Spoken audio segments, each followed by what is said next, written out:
Ada yang bertanya dengan saya, emas tengah tinggi, perlu ke? Wajar ke untuk menabung emas sekarang ni? Jadi ada 6 sebab yang anda perlu jadikan simpanan emas ni sebagai satu simpanan alternatif yang tak asing lagi. Sebagaimana yang kita tahu, harga emas ni meningkat untuk jangka panjang. Ini adalah salah satu faktor yang menyebabkan logam bersinar kuning kemasan ni semakin diminati ramai. Jadi, selain daripada sebab faktor harga, ada tak faktor-faktor lain yang membuatkan emas ni sesuai untuk dijadikan simpanan? Jawapannya ada, tuan-puan. Antara sebab-sebab lain emas sesuai dijadikan simpanan, yang pertamanya adalah sebagai perlindungan kita. Setiap rungutan yang kita dengar mengenai kenaikan harga barang dan perkhidmatan selama ni sebenarnya berpunca dari inflasi. Inflasi bermaksud kuasa beli duit kita semakin susut. Jadi, untuk melindungi simpanan yang semestinya untuk kegunaan masa depan, kita mesti backup simpanan kita dengan sesuatu yang kalis inflasi. Emas terkenal sebagai medium kalis inflasi kerana nilainya yang stabil dapat mengekalkan kuasa beli dalam jangka yang panjang. Yang keduanya, emas ni mudah untuk dicairkan. Menyimpan dalam bentuk emas seperti ini secara tak langsung mengajar kita untuk menyimpan secara bermatlamat.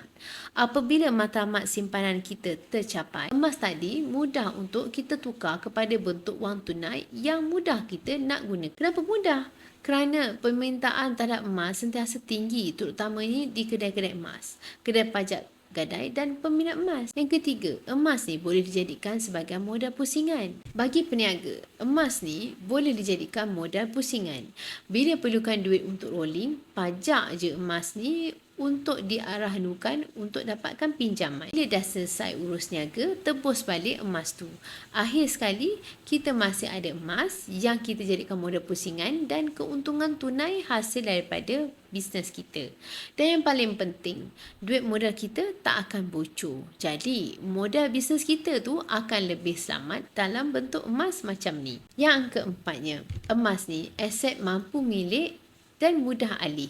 Ini kerana kemampuannya untuk bertahan lebih lama dan mudah dialihkan berbanding aset-aset besar yang lain seperti tanah atau rumah jika berlaku bencana alam. Selain itu, pemilikannya pada harga yang berpatutan dari serendah harga 1 gram ataupun RM100 dan mudah juga untuk menjadikan ia satu aset yang semua mampu milik. Yang kelima, sendiri punya, sendiri yang uruskan. Kita beli sendiri emas ni, kita simpan sendiri dan kita urus sendiri simpanan atau aset kita ni. Tentunya lebih meyakinkan berbanding diurus oleh pihak lain atau pihak ketiga. Sama ada anda menyimpannya di rumah atau di peti simpanan iaitu safety deposit, anda boleh mengambil dan menggunakannya bila perlu. Pendek kata, dengan menyimpan emas, kekayaan kita adalah di tangan kita sendiri. Yang keenam, emas ni tahan lebih lama dari simpan duit. Ini kerana secara fitrahnya, emas ni dicipta supaya kita suka nak simpan dan duit pula memang untuk dibelanjakan. Bila dah selalu tengok emas yang ada dalam simpanan, nafsu belanja kepada yang tak perlu akan automatik tertutup. Simpanan kita akan bertambah dan bertahan lebih lama. Kesimpulannya, mulakanlah simpan emas sekarang demi masa depan kita sekeluarga. Dah tahun 2026 ni, dah ada simpanan emas tak dalam portfolio kewangan anda? Kalau belum, boleh klik apply dekat bio saya atau isi borang sign up ni, saya akan tunjukkan caranya. Emas pasport kekayaan kita semua.